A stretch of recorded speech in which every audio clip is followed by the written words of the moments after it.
You got the raise. You paid off the car. You hit that magical number in your savings account. So why do you still feel broke? You're making more money than ever, but that feeling of financial freedom is always just out of reach. It's not a lack of money that's the problem. It's a lack of understanding the 3 psychological traps designed to keep you on the financial treadmill forever. We're going to break down exactly why you'll never feel rich and how to finally break the cycle. The first trap is the hedonic treadmill. It's a fancy term for a simple, brutal truth. We quickly adapt to any new level of wealth. Think back to when you were earning half your current salary. You probably thought, if I just made X, everything would be perfect. You hit X, and for about 3 weeks, it was great. Then, your brain reset. That new salary became the new normal.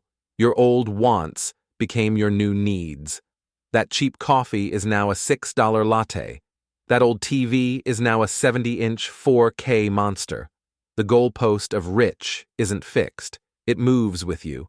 You're not chasing a number, you're chasing a feeling, and that feeling is fleeting because your expectations are always one step ahead of your income. The second trap is the silent killer, lifestyle creep.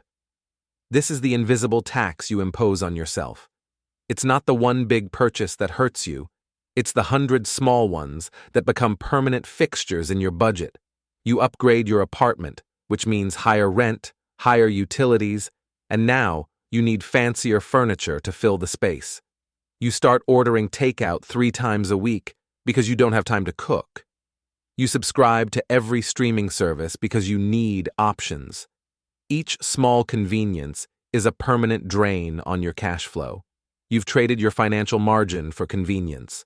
And every time you increase your fixed expenses, you make yourself less rich because you've made it harder to stop spending. This is the most toxic trap of all, social comparison. You're not comparing yourself to your past self. You're comparing yourself to everyone else's highlight reel.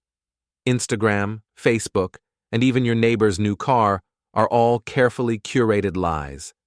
You see the vacation photos, but you don't see the credit card debt they racked up to pay for it. This comparison creates relative deprivation. You could be a millionaire, but if all your friends are billionaires, you feel poor. Your sense of wealth is entirely dependent on the people around you.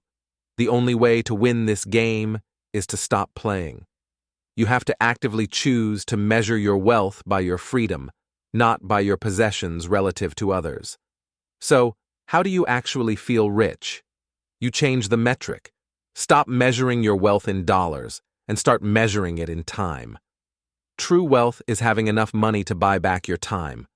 It's about your financial runway, how long you can survive without a paycheck. If you have 6 months of expenses saved, you are 6 months rich. If you have 2 years, you are 2 years rich. That is real security. That is the feeling of power. The feeling of being rich comes from knowing you have options, not from having the latest gadget. It's the peace of mind that no one can force you to do anything you don't want to do.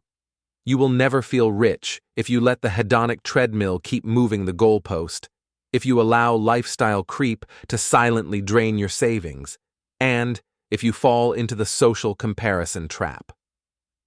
The solution is simple.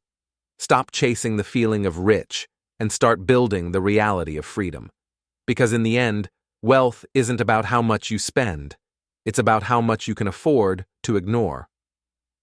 If this video helped you understand the game, hit the like button and subscribe for more simple explanations of complex financial topics.